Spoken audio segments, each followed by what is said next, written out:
Now, where does it say? Does it say where we need to go for this one? Attend Stibbins' meeting after 2200 at the Cape Side Apartments. Okay, so is it in the apartments or is it in that one place that I was talking about? Guess we'll find out shortly. Did we pick a skill? No, good. I think, well, I mean, hopefully we get another skill level doing this. I'm hoping for a good 70 experience quest here. And then we can really decide what we wanna go for. Or 2 shots at things. I'm gonna just go here. Okay, so it's inside the apartments. I wonder what these things are. I wonder if there's like secret rooms for every like line of thinking. That's the bathroom. That's Kuno's room. There's the balcony. Seemed like it would be the place, huh? A plaster cast bust depicts a middle. That's the room that she's gonna rent out. There's the old lady. There's the other balcony. An abandoned room. Guess we'll check up here first. I don't think it's this side. I think it's probably the other side. Unless it's all the way up here. I just noticed there's a big skull there. I wonder if you can join the skulls and that's where they're at. As you approach the metal grill, you can hear several voices having what appears to be an animated Maybe this discussion. This must be it. Beyond this door lies the beating heart of radical communism in Martinez. Somehow, the night air softens the smell of trash and sea brine. As the breeze pulls through the canvas like a shuttle through a loom, you catch a hint of something unexpected. Something earthy, warm, and burnt, with the acrid smell. Ah, yes. No, that's just slightly burnt coffee. A smell you would recognize anywhere. Just look at these pigs sniffing about after hours. Why didn't you say the secret door was right behind you? Hey, it's past curfew. Go to bed, Cindy. Why didn't you say it was behind you? Must have slipped my mind. You know how it She goes. gives you a lackadaisical shrug. The metal grill is cool to the touch. You notice the lieutenant is looking uncustomarily anxious. His posture is rigid. His right hand hovers near the zipper of his jacket. He wants so badly to draw his armistice, but he also doesn't want to Relax. They're only communists. Something's not right here. The equation doesn't quite balance. He taps his foot and takes a deep breath. Which is just to say, we should be prepared for any eventuality. Try to listen. You can make out at least 2 separate voices. 2 voices, both male, approximately early 20s. Careful with those now. I have it. It's going to work. I can Bang on the feel grill. it. The clang of metal reverberates all along the scaffolding. The voices coming from the other side fall silent. A pair of frightened hares cowering in some dark crevice of their burrow. Who's there? Is that you, Maurice? That's right. It is I, Maurice. I'm calling back already. Get out of here, traitor. I'm not actually Maurice. I'm trying to get organized. Can you help me? For a moment, silence. What's the passphrase? It's blessed are the sausage grinders. It's disco supernova. 1, 2, 3, 4. It's remember Dobreva and Abadanese. Look, I don't remember. I know the sausage grinder was a communist thing, right? Did he say something about sausages? Remember Dobreva and Abadanese or Abadanese. There's no response. You begin to wonder whether they've slipped out some back way. No, they're still there. You can feel them back there. Alright. The key's taped to the back of the door frame. Just make sure you put it back when you're done, or we'll all be locked out. And do watch the concrete. It just kind of falls away, in places. Charmant.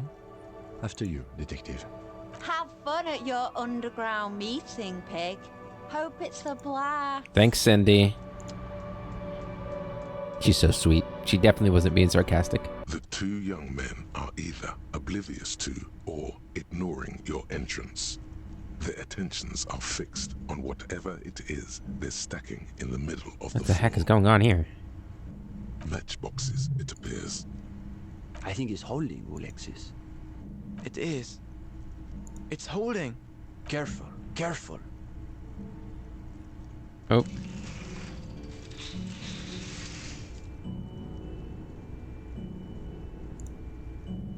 Damn, hardly any difference. the young man shakes his head and then looks up at you and the lieutenant with barely concealed irritation. You two, you are late. They should know the meeting starts at 10 p.m. Oops, sorry. sharp. His companion looks up at you and squints. Had to get my gun, guys. I'm sorry. One leader and one follower. The most ancient power dynamic. Always two there are.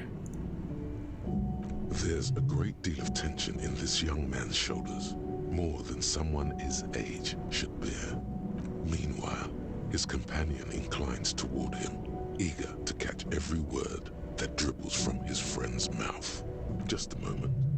Could this be the former owner of a certain jacket you acquired recently? Before we move on, do you recognize this jacket? Hey, Esteban.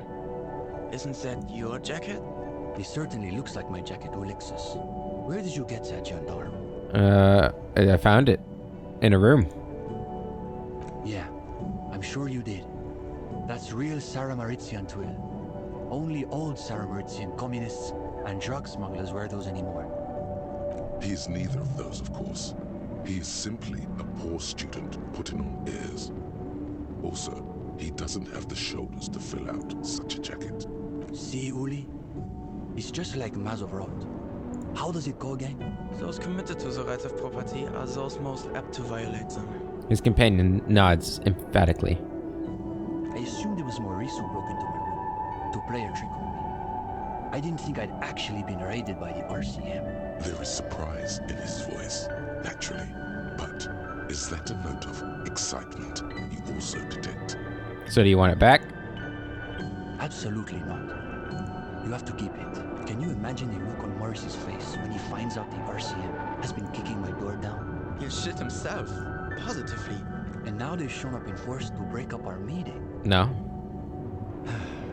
Something tells me this young man are not very experienced with law enforcement. Hold on, we're not here to break up your meeting. We want to join your meeting. The RCM wants to join us? A quizzical expression.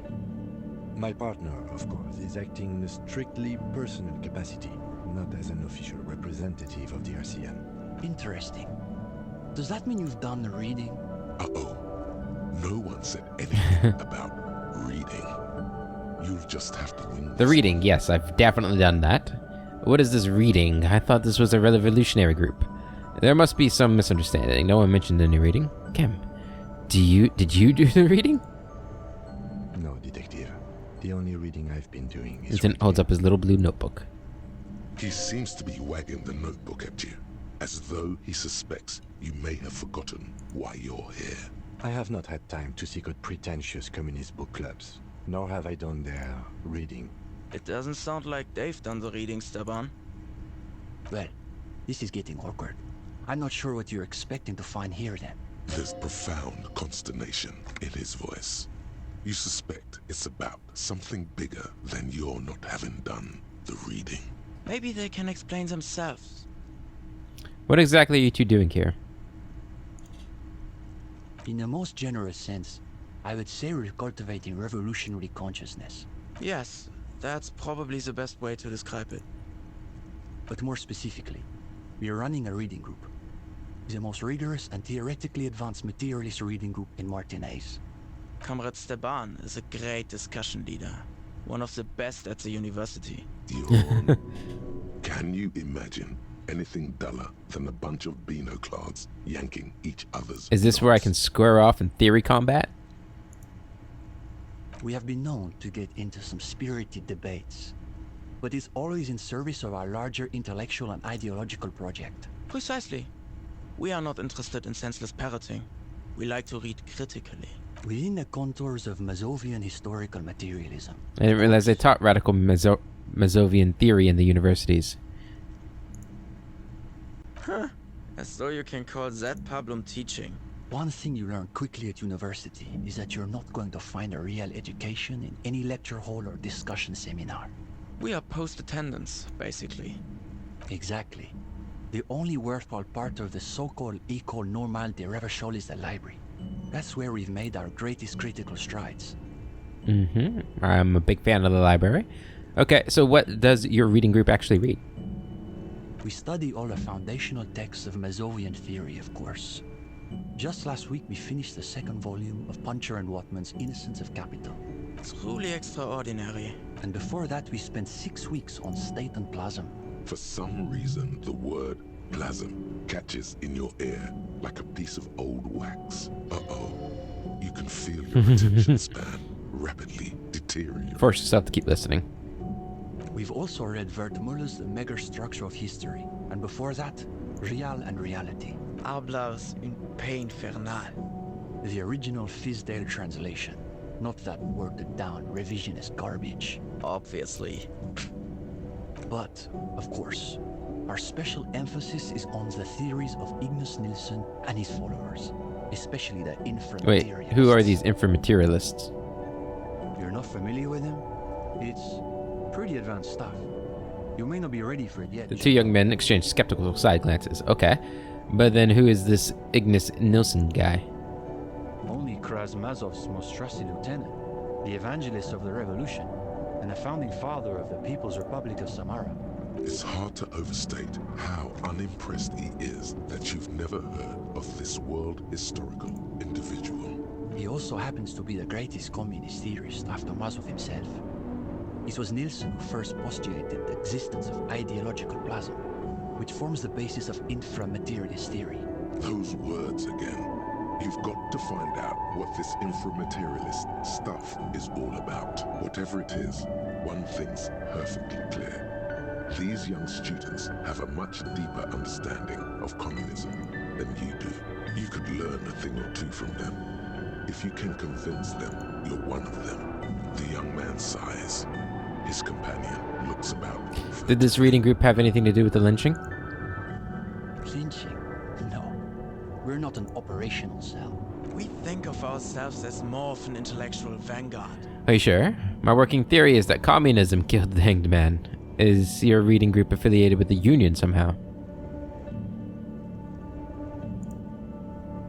No, we're an independent organization. We acknowledge and respect the Union's efforts, but our interests are more theoretical than Mr. Clare's. Are there any operational communists in Martinez? No, unfortunately. The communards were hunted down and killed nearly to a man. All that's left of them are bones and old This little rifles. guy's still going. Show him the figurine. Not exactly the second incarnation of Krasmazov, is he? The young man considers the figurine with a slight grimace. What's it for? What do you mean? It's just a nice figurine. It kills fascists. Right. Sure he does. And gives you a sly half smile. Where is the rest of the reading group? What do you mean? This is So there's the just two of reading you? group. We're in something of a rebuilding phase. Some of our former comrades didn't have the ideological fortitude our work What happened to them? demands. Intellectual attrition is maybe the best way to describe it. Felix said he couldn't keep up with the reading on top of his classwork. And Susanna wanted to read text other than Mazovian theory.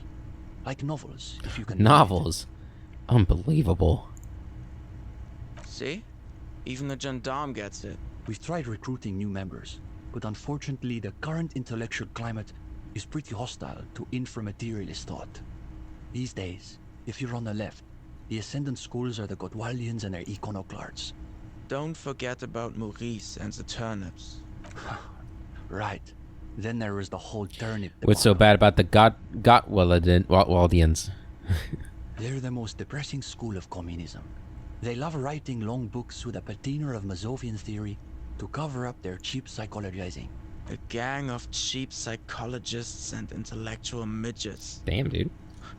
Typical Gottwalders, in other words. Typical. So typical. It's okay for Uli to say that because his dad is from Gottwald. What's so depressing about the theories? The Gottwald school believe that intellectuals as a class are incapable of sparking revolutionary change. So all they can do is critique capitalism from inside itself. That's why they spend all their time smoking cigarettes and writing long works of criticism that make you want to commit suicide. That sounds miserable. It is miserable. That's probably why they're always committing suicide. You see, the Gottwald school look like communists. They talk like communists. But scratch the patina and you'll see beneath that they're just depressed liberals who've read too many books. Okay. But what about the iconoclasts? For starters, they love talking Beans? about beans. That's right. Iconoclasts are obsessed with beans. They love thinking about beans. They love counting beans. But most of all, they love building models to predict how many beans there'll be in the future. They're by far the most bean-centric school of communism. Ah, yes. The much maligned bean counters, ensconced in their think tanks and high-rises, believing they can save the world through a series of incremental, assiduously technocratic reforms. What's wrong with making progress through moderate economic reforms? Oh, please. There's nothing moderate about their love for counting beans. If I were a Gottwaldian, I would probably diagnose them with Bohnenfixierung. You see, iconoclasts claim to be communists, but in reality they're just liberals with hard-ons for spreadsheets. And what about the liberals? Are they liberals too? Of course not. The only people who actually call themselves liberals are mouth-foaming reactionaries. Basically indistinguishable from fascists. You'd need an X-ray machine to tell the difference. What about Cindy? Is she part of the group? Cindy is... how to describe her role? Something of an ideological auxiliary, perhaps. Yes, that's exactly how I would put it. And naturally, we support her radical counter-liberal aesthetics. But she refuses to submit an essay, so we can't call her a member of the group per se.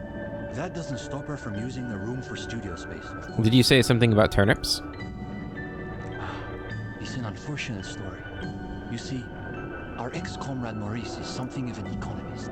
He's studying macro and Oh, wow. microeconomics. Well, a real intellectual. it sounds The lieutenant arches his eyebrows. Right.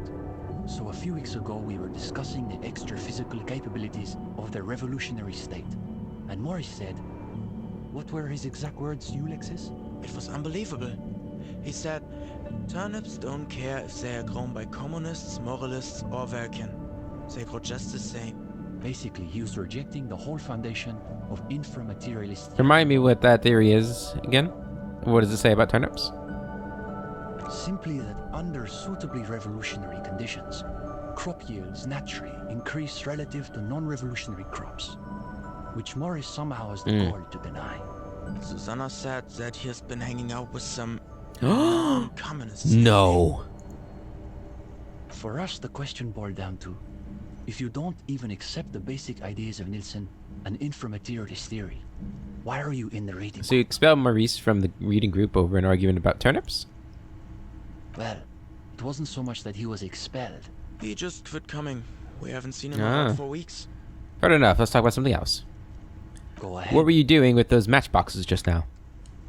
The young man frowns at the little pile of boxes on the floor. Nothing, just messing around until the meeting started. They're watching those matchboxes awfully intently. For two guys who are just messing around.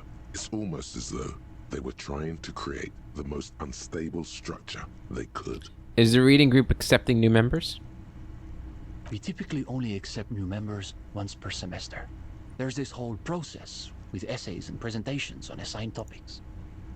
But given that we have some extra seating at the moment, I guess we could be convinced to expedite an application or two. Stepan, you can't be serious. For these gendarmes? I am serious. As materialists, we've got to adapt to conditions as they are. Besides, he'll still need to pass the interview portion of the He turns back to you. process. Assuming he's even still interested, that is. Convince them you belong in the reading group. Hell yeah. What's there to be scared of? You've really been cracking the books these last few days. You can go toe to intellectual toe with any reading group in Martinez. Now, chin up. You've got this. This is just the group I've been looking for. When do we start?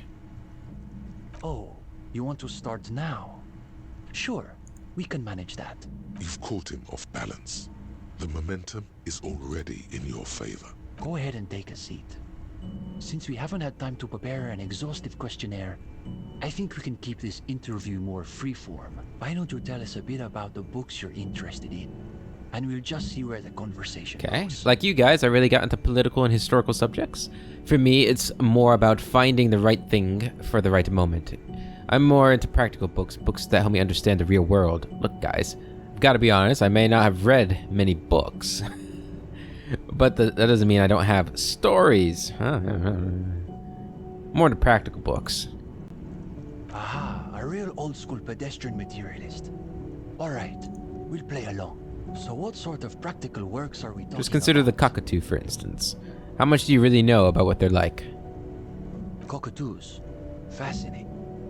So tell us what you gathered from your ornithological researches. This is a good start. They're starting to loosen up. You feel relaxed and in control. This is a subject where you hold all the And that was the advantages. first time I saw the darkness of my own soul reflected back to me in cockatoo form. I have to say, I never realized cockatoos could be so apocalyptic. I've only ever seen the grey ones. It makes sense though. Mazovianism stresses the essential continuity between humanity and nature. So anything you find in one should be reflected in the other. What's the exact quote, Uli? I believe it's man is the mirror of the world. These kids are eating out of your hand, practically. Another quarter of an hour. Camera's getting late. disappears. The questions come rapid fire, but you have an answer for every one. Now you can sense things starting to slow down. The interview must be reaching an inflection point. Don't you think, though, that you can only really understand current events if you have a firm background in history and political theory? But once you've got a political lens, you can read anything critically, even those Hilm-Dollerman books. Listen, books are fine and all, but to be straight with you, they're no substitute for a real story. You can read anything critically. Interesting. Say more about that. Now's your chance to end this interview on a high note. Soon, you're in a lively back and forth on the political substratum of the Hilm-Dollerman universe. Even if they won't admit it, these two love blood and sex as much as anyone. But don't you think that pornographic fascist mythology gets pretty tiresome after a few books? Nah, it's just good escapist fun. No way I live for that kind of stuff. Of course you do. I just hope when you're reading it, you've got a sturdy pair of gloves on. Can't let any of the dreck rub off on you. In any case, I think we've heard enough. We could use someone with your perspective in the group, with just a bit more theoretical foundation. I think you'll be making real contributions. Yes, I would say he's got serious potential at least. And with that, welcome to the most ideologically advanced materialist reading group. Hell in yeah, Martinez. we're so good. Here's your first assignment. It's an overview of inframaterialist theory. A little basic, as you'll see, but one has to I'll add to start my very somewhere. extensive reading list. You're going to fit right in, I think. Come back when you're done. We'll be here pretty much every night after 10 p.m. Do be sure to take your time with the reading. We'll be eager to hear your Okay. thoughts. Alright, well, we did not get as much experience as I thought I was going to get from that, but I guess we got to keep going. Get yourself organized. Read a brief look at inframaterialism. Okay, let's take a look around here first. Coffee. At the bottom of the pot, an isle of black sludge rises from the shadowy sea. What's this? Reflective construction vest. Huh. This poster reads, "Under the cobblestones, communism." This one says, "No war but class war." A rickety easel, surrounded by pots of that. Cindy's, no doubt. Could it be... I can't read. Get out of here! Damn it. I'm not going to be able to read it, am I? Try not to think about the cracks spidering across the floor. Yeah, I try not to. Can I just read that now and we get this done? While I'm here? Speaking of that. Yeah, I probably don't want to do that, huh? Let's get this. And okay. The cover of this pocket-sized volume features a swirl of orange, yellow, and green. The title, A Brief Look at Inframaterialism, is set in an authoritative yet approachable serif font. On the inside jacket flap, you find a brief summary. What is inframaterialism? A highly theoretical branch of Masovian communism? A collection of mystical ramblings by a discredited revolutionary? Or possibly both? This brief look, TM, introduces readers to one of this century's most fascinating and misunderstood theories in a concise, jargon-free So far, so good. manner. You turn to the table of contents. The guide itself is divided into several sections with seemingly esoteric titles like Effects of Plasm on Root Vegetables and Mental Projection and Transference. There's also a brief introduction about the life of Ignace Nielsen. Read the introduction on Ignace Nielsen. Known to his numerous admirers as the evangelist of the revolution, and to his even more numerous enemies as the apocalyptic Shrike, Ignace Nielsen remains one of the most controversial and fascinating figures to emerge in the years of the anti-centennial revolution, second only to Krasmazov himself. During his unparalleled life, he helped guide a revolution in one country and found a new state in another. Along the way, he committed some of the most notorious war crimes in an era famed for its atrocities. And yet, his most fascinating contribution to history may be the most overlooked. His theory of ideological plasm, from which his followers and successors developed the school of communism known as inframaterialism. Start reading the first chapter. If you're like most people, you probably believe that your thoughts reside in your brain, right? That's not right at all. Thoughts don't exist in the brain.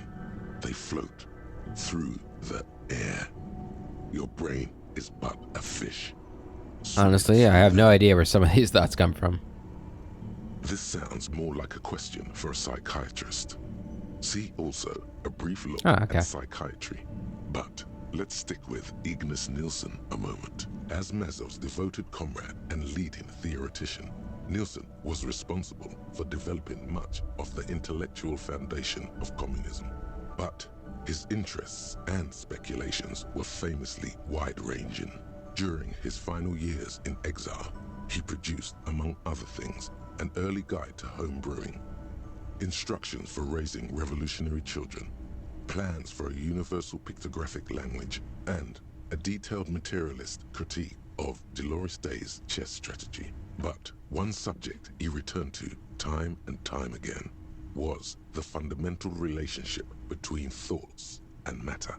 We may yet discover, he wrote in his notebooks, that under certain exceptional circumstances, the proletariat's embrace of historical materialism may be so fervent that their beliefs take form in the world of matter as a kind of revolutionary plasma. Whoa.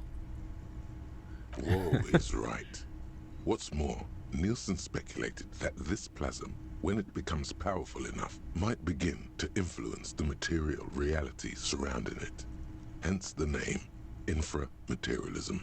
Unfortunately, Nielsen passed away before he was able to develop these initial ideas into a full-fledged theory. That work was left to subsequent generations of communist theorists. Building on Nielsen's basic insight, these theorists reached a startling conclusion that a sufficiently revolutionary state might begin to exhibit certain extra-physical effects based on the amount of plasm generated by its citizens. Wait, so this isn't even Nielsen's theory, it's his followers. This doesn't make any sense. I'm completely lost. So these people are saying that if enough people just believe in communism, it will come true? This isn't Nielsen's theory? Correct. Though certain particulars of the theory are commonly attributed to Nielsen himself, the evidentiary basis of those attributions has always been a point of contention between inframaterialists and their critics. So these people are saying that if enough people just believe in communism, it will come true?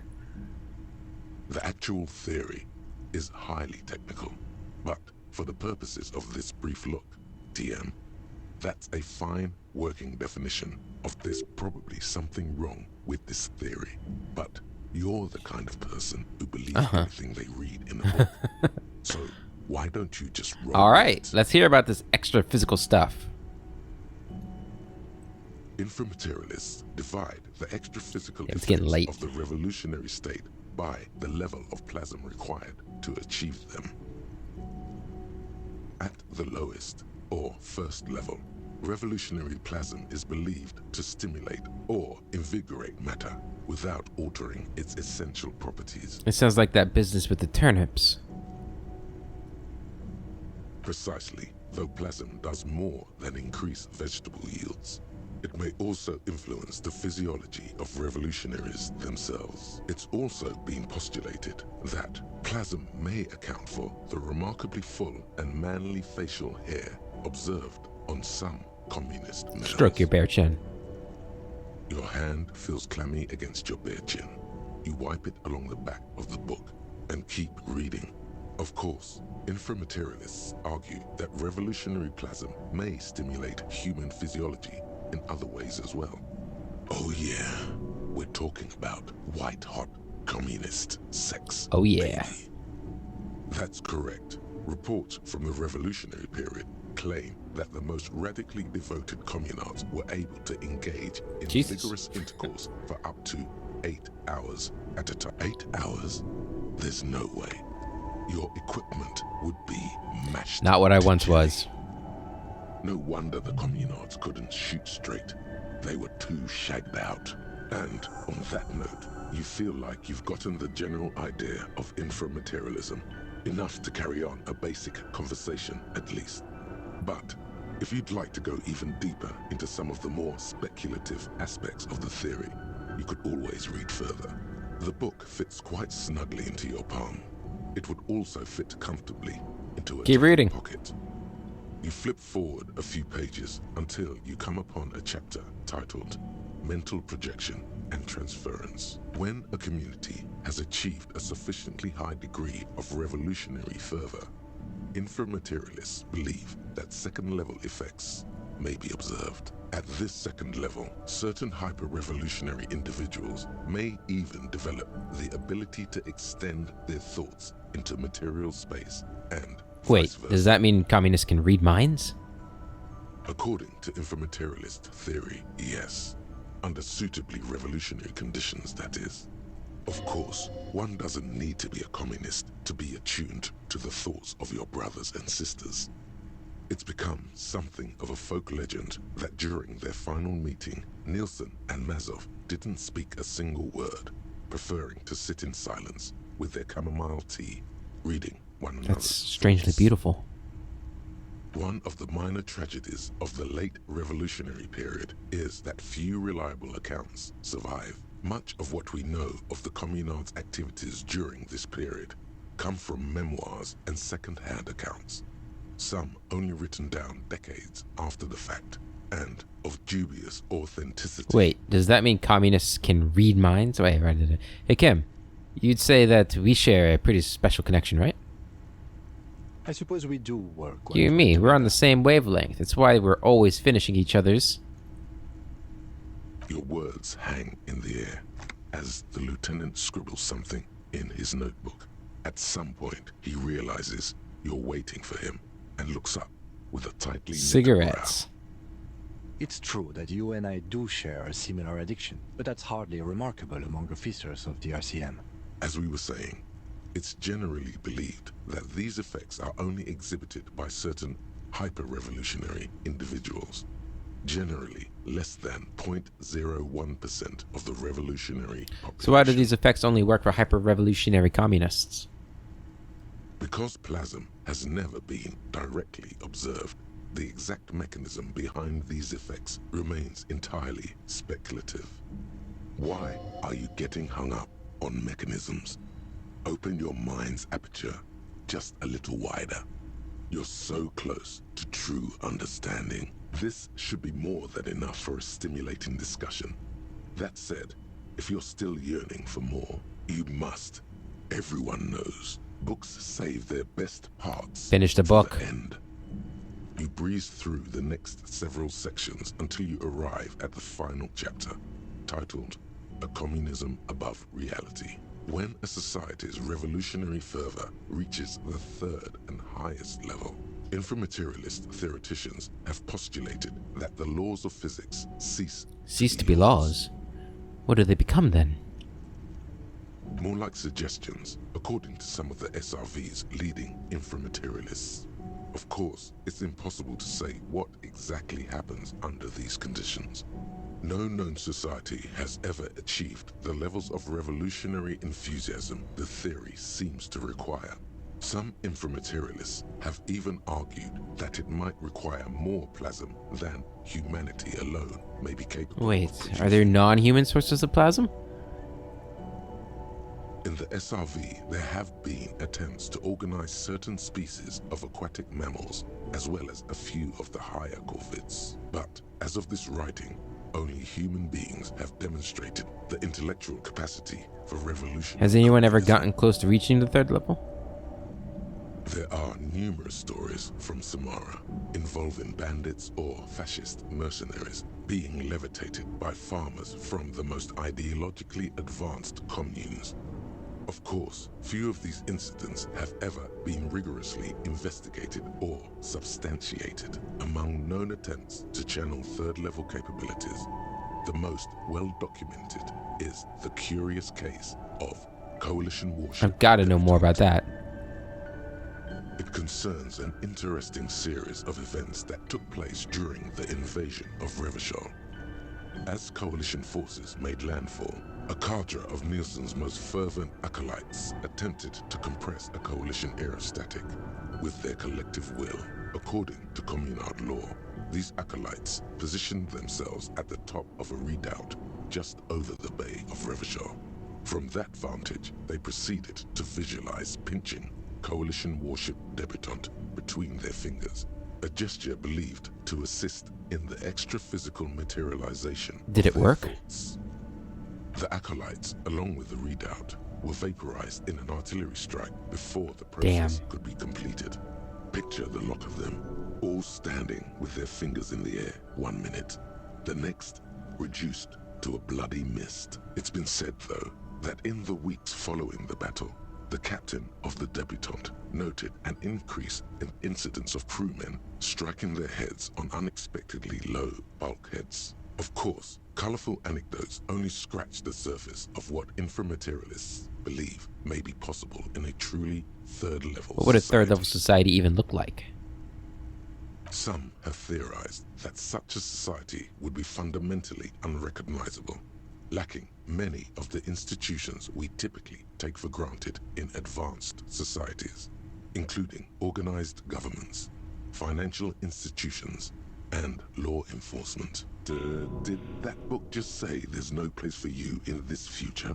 This sounds like a seditious fantasy. How can they allow books like this in print?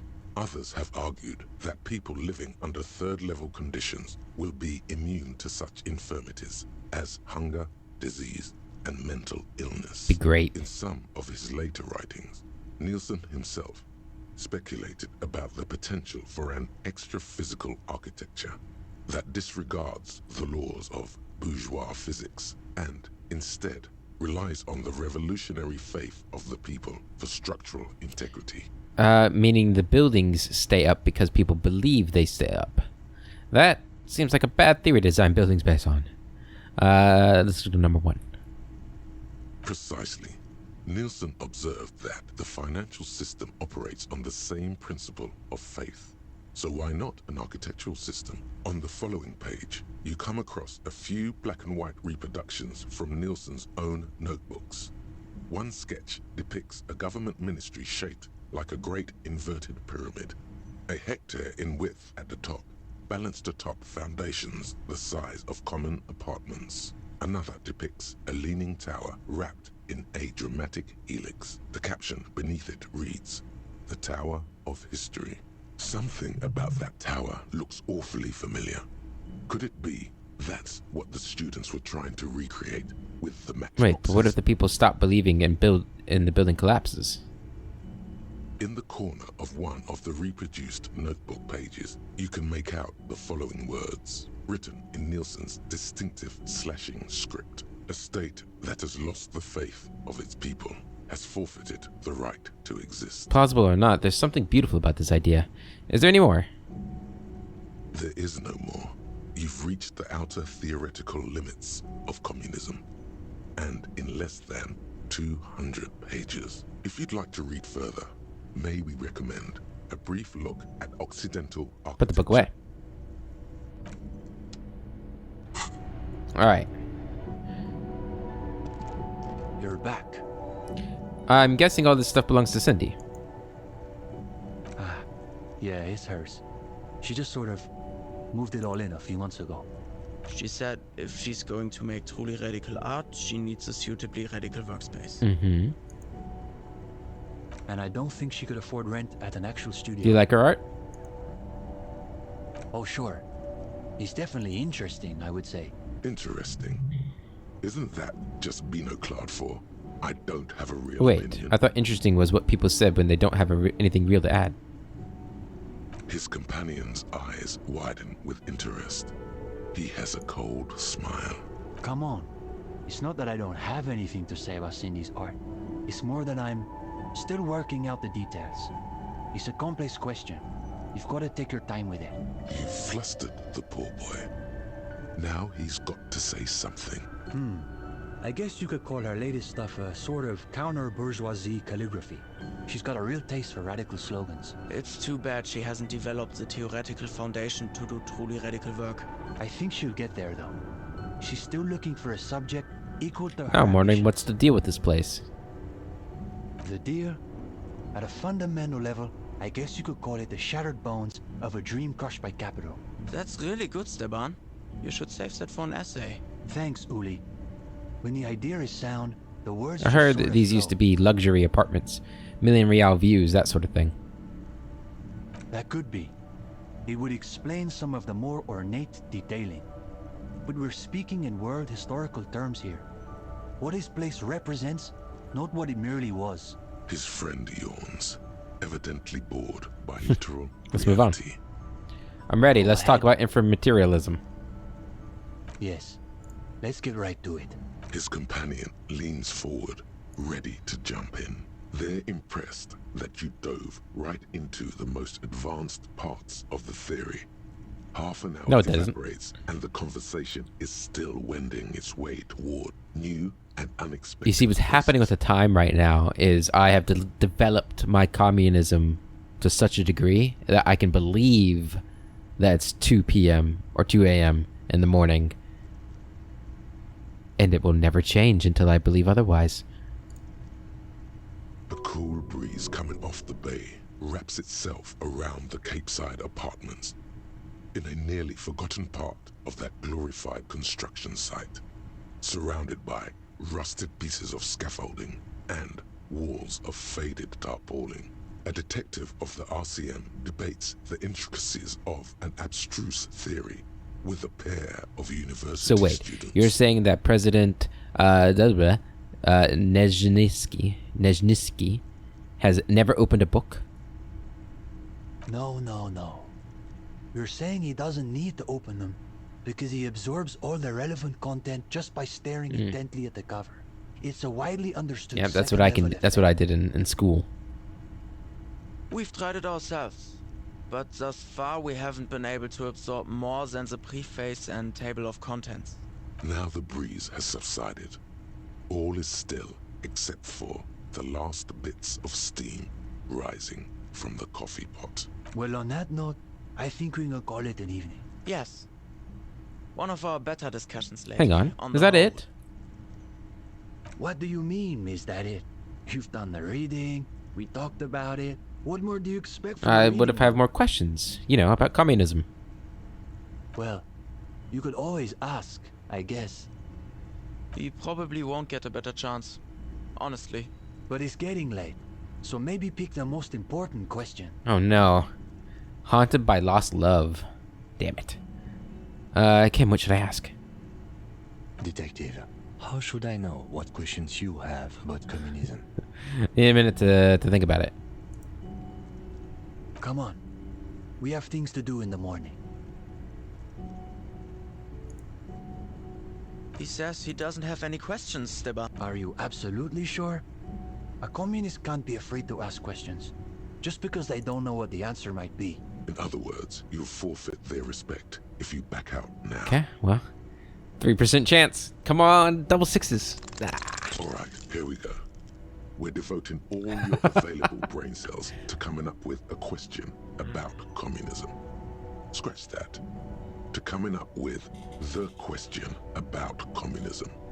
The alpha and omega of communism questions. And that question is... Are women bourgeois?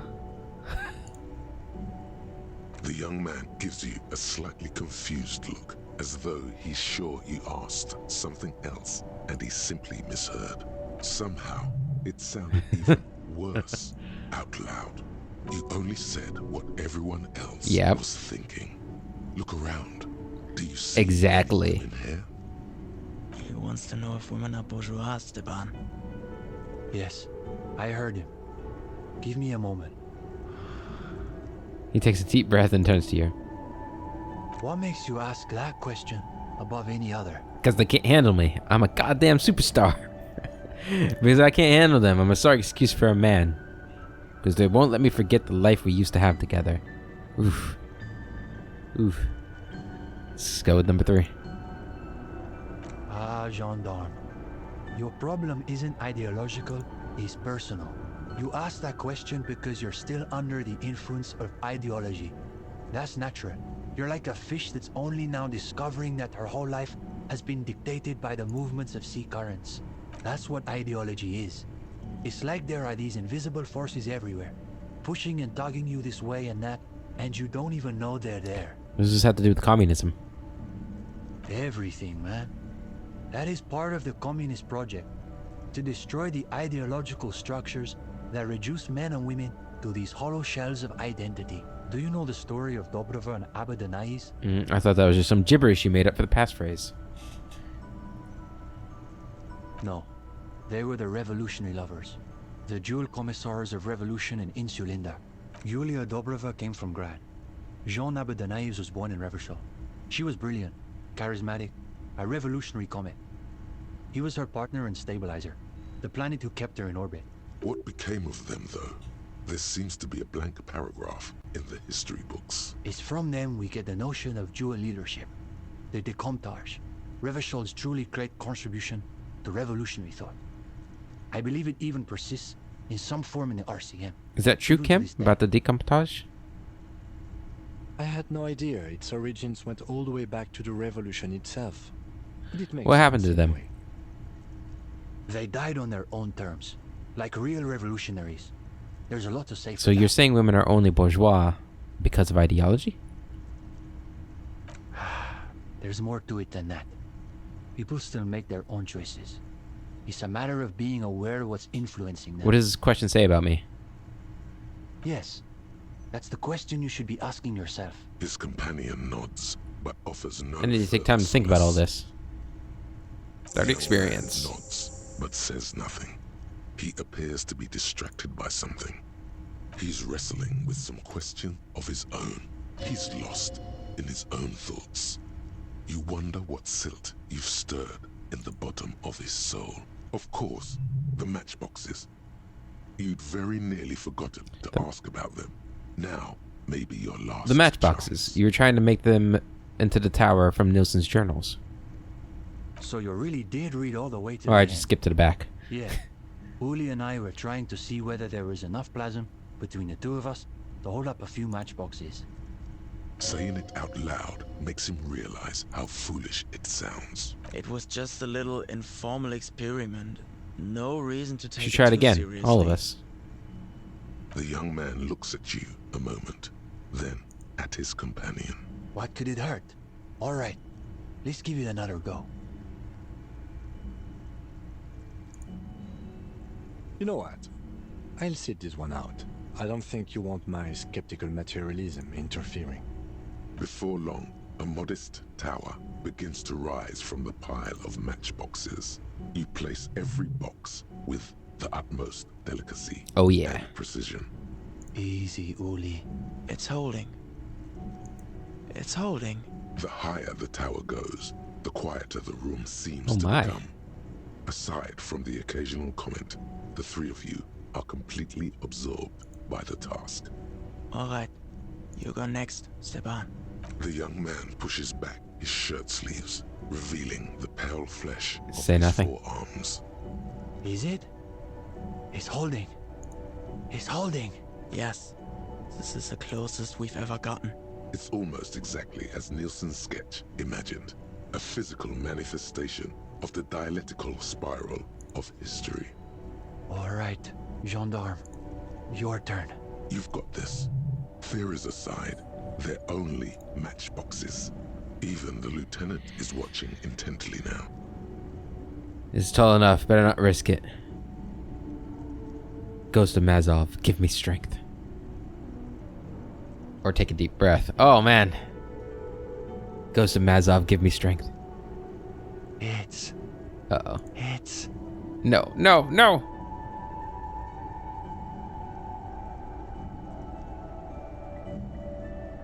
No!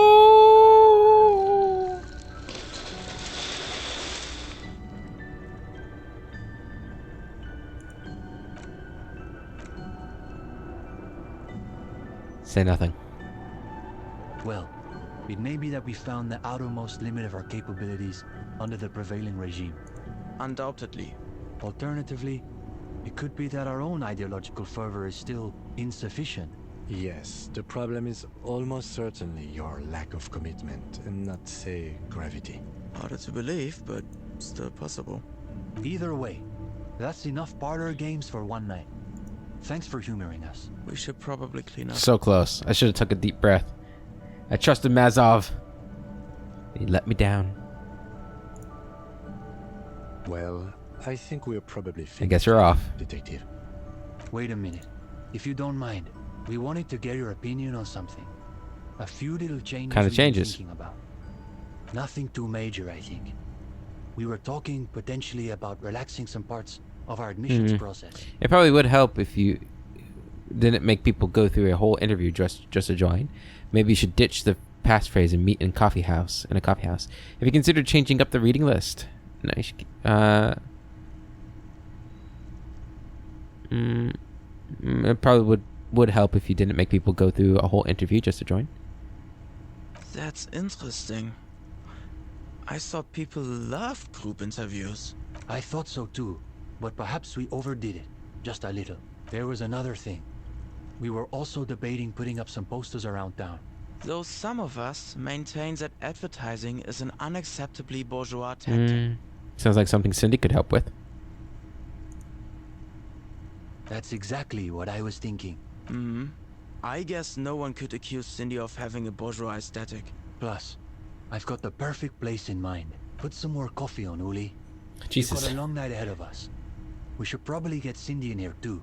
Oh, and gendarme. One last thing. I've been thinking about what you asked before. About women, you know? Not that it's any of my business. But it sounds like this question is really tearing you up inside. It is tearing you up. It's like there's a tiny, hateful beast shredding your very soul. So, good luck with that, Thanks, I Stepan. guess. He's a good guy. Alright, well. I guess we're done. That's everything, right? I mean, we're going to have a couple more white checks to do because we have a skill to put in. But yeah. Except finding the murder weapon, we're done. 3 points away. Man. Oh, we can do this one again. We could put it in a conceptualization. We have a couple of things, right? We have Joyce, the wall, Tommy. Should we put another in conceptualization? Noid. And then we could get another point. Okay. This feels like it's going to be a waste, though, if I'm being honest. But we're doing it. It's done. Alright, let's put our conceptualization clothes on.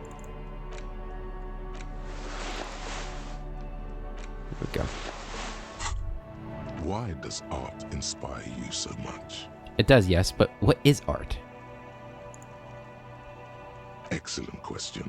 Art is a diverse range of visual, literary, auditory, and performative creativity. It's an expression of imagination and technical skill. Additionally, it's history, criticism, and pure enjoyment. In short, art is the highest form of human communication, representation, narrative, emotion, and agency intertwined. Well, would I fit into the art world? I mean, have you looked in the mirror lately? To be honest, you have the exact features of the modern artist, with that wild hair and those clothes. Perhaps you should try to write poetry someday and critique architecture. I guess I have been feeling critical lately. Yes, you seek substance. No vapid representations and reproductions of social mores as made manifest in stuffy biennials. We're talking real, living art here. Become the art cop. Half art critic, half cop. Wait, but don't I have to be 100% cop to get the case finished and all that? Quit being so indecisive. What are you going for here? Some kind of indecisive and camp aesthetic now? Strike a bold shape here. Go art. Okay. Or go If 50% art critic is what's needed to free me from rote repetition, so be it. Exactly. It's not only your duty to only catch the criminals off the street. You must also apprehend criminals of the printing press and the gallery, the trite and derivative artists and writers of the world. Go ahead and provide savage criticisms, art cop. The world is yours to rip to pieces and reassemble. Nice. We're not getting that thought. Yeah, it's another capo type. The worst one, the most savage and brutal, the art cop. Nothing is good enough for him. Everything is shit. You have to employ an armada of adjectives to depict the demean the mediocrity of the works and visual institutions around you. Really flex that critical muscle until the vocabulary for punishing mediocrity becomes second nature. Here we go. Here, Cindy, you got work to do. Hello again, Nope, officers. okay. All right.